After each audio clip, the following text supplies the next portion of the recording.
Doutor, você falou sobre redes sociais e eu continuo com você. Eu quero passar para a nossa próxima pauta. Na quarta-feira haverá um julgamento que efetivamente pode atuar como uma espécie de regulação das redes sociais. São três os casos.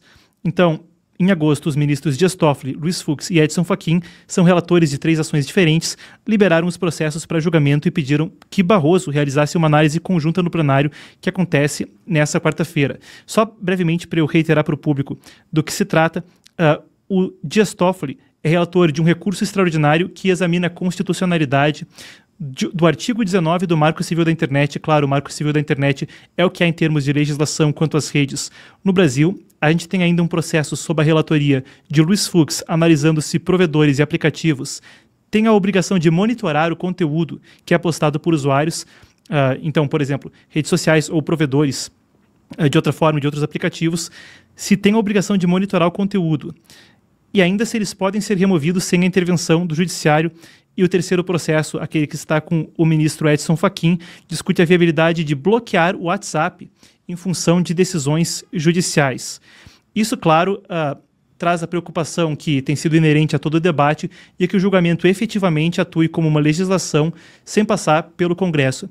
Qual a projeção do senhor? E traz para o público, então, a informação de quais as preocupações em torno desse julgamento, doutor? Bom, a preocupação é já de origem, né? Porque, como você bem disse, o que está aqui em pauta é analisar algumas minúcias sobre o próprio Marco Civil. Quer dizer, e nem deveríamos estar muito nessa discussão. Veja, esse artigo 19, ele trata da necessidade de que haja uma decisão judicial prévia para se excluir conteúdo.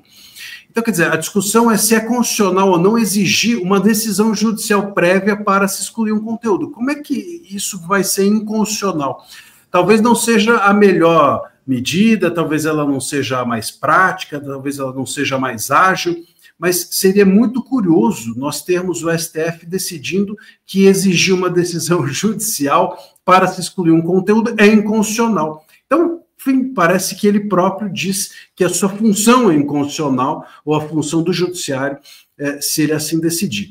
Mas, ainda que isso seja feito, a gente tem questões sobre o Marco Civil sendo decididas. Isso não deveria ter nada a ver com regulação.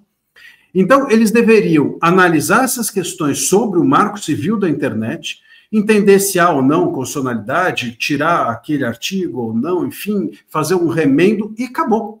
Mas, a partir daí, me parece que a ambição é, de fato, de avançar e regular as redes sociais. Isso em si já é anômalo. Isso é uma tarefa que deveria estar com o Legislativo. Esteve, e o Legislativo entendeu que não deveria ser regulado, as redes sociais não deveriam ser reguladas.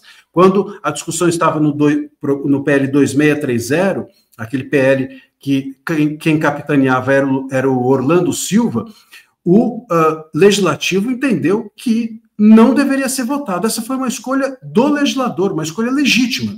O Legislativo, ele não é apenas, a função dele não é apenas votar, é também escolher o que votar, e escolher o que não votar também. Quando ele fez isso, ele deu o seu parecer. Então, se o STF, a partir de uma discussão sobre o Marco Civil, avançar, e é isso que provavelmente vai acontecer, sobre uma questão que o próprio Legislativo não quis avançar, parece que está claro que nosso STF avança nas suas, e muito para além das suas funções. E o que pode acontecer é essa legislação do STF, entre aspas, né, se tornar hoje algo censório, e algo para uma tentativa de controle das redes sociais. E por que eu digo isso?